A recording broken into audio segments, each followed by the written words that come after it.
Hi everyone, I'm Cheryl and welcome to the Sewing Room channel. I'm going to demonstrate how to make a chair seat slip cover that looks very attractive, and the sewing process is really simple. You do have to measure your chair. I will have information below your YouTube screen on the supplies necessary to make the slip cover. So let's get started. For the width measurement of your chair, you're going to go to the widest section of your chair and measure from side to side. Place your tape measure right underneath the cushion, then take the tape measure and go all the way across the side of the chair. Then finish measuring by placing the tape measure underneath the cushion on the other side. Mine says 25.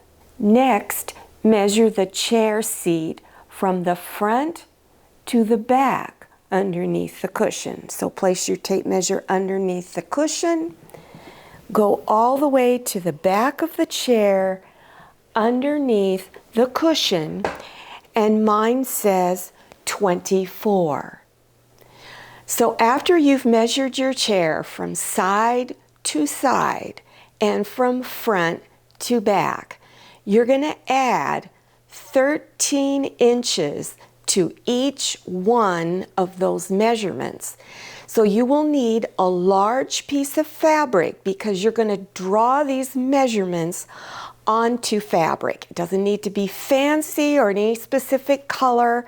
Just make sure you can easily see your lines that you will draw on it.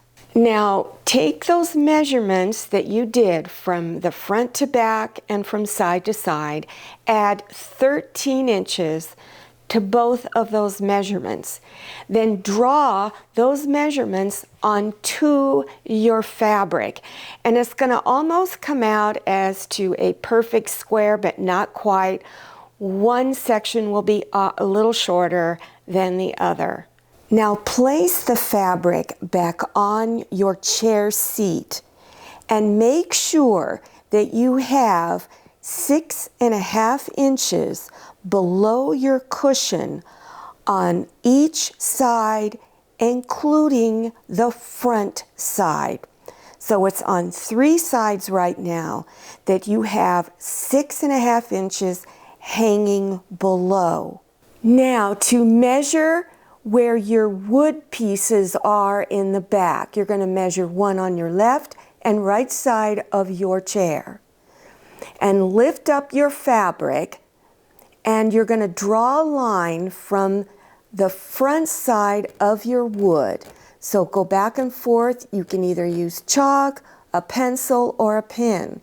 Mine is about 1 inch long. Now go over to the other side and measure where the wood is. Now take a ruler and line it up where you marked where your wood is. This is where my wood markings are, and I'm just going to put a ruler there, and I'm going to go straight over here and put a dot so that I know where that is. Then I'm going to go up, straight up, and put another dot going 3 inches above that marking. Then take your ruler and draw a line. Take your ruler and line it up this way, and from the edge of the wood piece up to the 3-inch dot, draw a line. Now on the other side of the wood, over here, put your ruler and go straight up, and then go up to the edge of your fabric and put a mark. Then go out 3 inches this way and put a mark. Then go from the bottom corner right over here and draw a line. So overall, this is what it's going to look like on each side. So now you're going to repeat all of those markings that we did on the first side and do it over here. Go straight out, put a dot. Go up 3 inches, put a dot. Draw a line from this corner of the wood up to here. Then from this portion of the wood, go straight up and put a dot. Then go out 3 inches and put a dot. Then from this corner of where the wood was, draw a line. So when you are done, both sides of the back section of your fabric is going to look like this. Now you're going to cut on these new drawn lines on both sides. So now once you've cut your fabric, you've cut around the entire thing, you will have your corners looking like this. And let's go over here, and this is what it looks like on the other corner. Now, if you'll come up here to the very back end, this is the section that goes in the back of the chair below the seat. And you will notice I have a piece of fabric added on here. If you should make a mistake while cutting and measuring, and you are worried you're going to have to throw all of this fabric away, you do not have to do that. If you need to redraw lines, then just slip a piece of fabric under wherever you need it, stitch it on, and then redraw your lines according to your measurements. Place your fabric pattern back on the chair and line everything up. What you want to do is make sure that your fabric fits comfortably around the corner back here. You want to get it to where your two fabric pieces are touching. Now this is just slightly long, so I'll probably cut just a 1/4 inch off. If this is too short, remember, just add some fabric onto the back section. Now make sure you pre-wash all of your fabrics before you cut into it. Then once that is done, then you want to go ahead and layer your fabrics. So here's my fabric for the underside, this dark chocolate brown, and then here's my fabric for the top side. I'm going to bring the pretty sides together, or it's called right sides. So layer it and make sure you've pressed your fabric really good. Now take your pattern and lay it on top. Now I have everything layered, my pattern piece on top. Now you can either pin your pattern down so it doesn't move, or you can take weights like this. I bought mine at a hardware store. They're in the nut and bolt section, and I use those as my weights, or again, pin it down. Now I have a problem using scissors. I have a really bad right hand and a not greatest left hand. So I like to use my rotary cutter to cut around. Or you can use your scissors and cut your fabric out. Now don't move your fabric after you've cut it out. Remove the pattern and then leave your fabric where it is, and then begin placing pins around all of the edges. Now you want to indicate an opening right in here that you're going to use to turn this cover front side out. So you want to leave a fairly wide opening because your cover is probably going to be pretty big. So I have a single pin here and 2 pins here.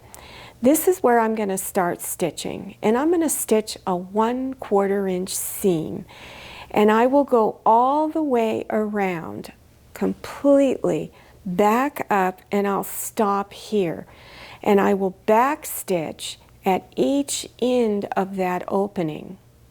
Now after you've done your stitching, then you want to cut some of your corners off. And so I will just trim a little bit across like that.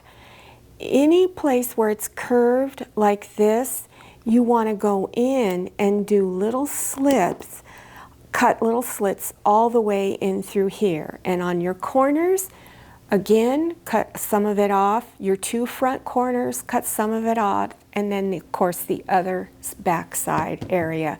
Cut those corners and trim that curved area. Now once all of that is done, then you want to go in and reach inside and begin turning it front side out.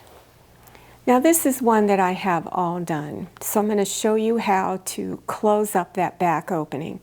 So here's where the opening is. Fold your edges inside so that it's straight across here. Then go and press your entire slip cover flat. Just press all the edges nice and flat. Place pins across here to hold this closed. Then you're going to do a top stitch around all of your edges.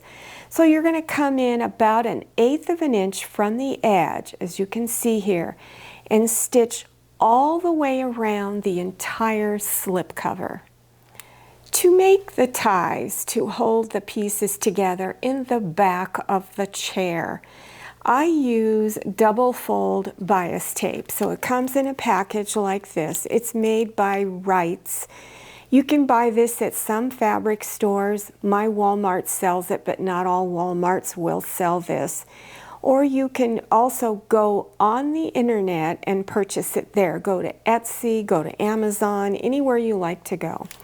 So I've cut my ties about 15 inches long each. So cut 4 15-inch lengths. Then take it and open it up and open it up again like this. You want to make sure this edge is straight. Fold it in. Press it with your iron, then fold this back in like this, and press again, and then fold it one more time. So it's back the way it was. All you're trying to do is cover up those raw edges. Then go to your sewing machine and stitch on the top side, close to the edge down here, and then all the way along the folded edge. When you get to the other end, make sure that that raw edge is also folded inside. So you do that on all 4 15-inch length ties. Place the slip cover onto the chair. And now you're going to figure out where you want your ties to go. I've pretty much taken my ties and placing them just below where that cushion ends. You can either use chalk and mark that area, or you can put a pin and mark it. Then go over here and do the same thing. Either put a pin to hold it, or put a piece of chalk to mark where your spot is. To stitch these on, I placed them on the underside and just stitched back and forth a few times. So you want to go ahead and mark and stitch on this side, then go over to the other side and repeat that same process. Mark and stitch. Here's the top side of the fabric. So go back to your chair and put this chair slipcover back on, but put the top side of it down. So now here is your lining back here. So now we're going to put just a little pleat here in the corner, and it's really, really easy to do. So when you're going to squeeze your fabric together, you're going to squeeze it in this corner here of the wood and just underneath the cushion. So take the point of your fabric and pull it out, and then pinch up here just below that cushion at the corner where the wood is, and either mark that spot with chalk on this side and this side, or you can use pins to mark it. Then you're going to go to your sewing machine and you're going to stitch anywhere from a 1/2 inch to an inch long stitch line there to make this little pleat. Then go to the other corner and repeat that process. After you're done stitching, then go to your ironing board and just press the bottom portion of this pleat. And you will notice that your lining fabric shows a little bit on the front side, so it gives it kind of a little pretty decorative corner. Well, I hope you enjoyed this tutorial and that you learned something new. I also hope you try doing this. Just take some of your tired old chairs and make a little coverlet for it. You're going to really, really enjoy it, and it just really brightens up an area. Now, don't forget that I have links below your YouTube screen in the description section. So scroll down, click on the word More, and that section will expand open and you will see all of the links. Don't forget to follow me on Instagram and make sure you check out my Facebook page. Thank you so much for watching. I'll see you next time, and happy sewing. If you like the Sewing Room channel, one of the best ways to show your support is to subscribe by clicking on that red subscribe button and give this video a thumbs up. And don't forget to click on share to share this video with your friends. And make sure you click on the bell so you receive notifications for all my new videos. I'm Cheryl, this is Manny, and this is Scotty. See you next time.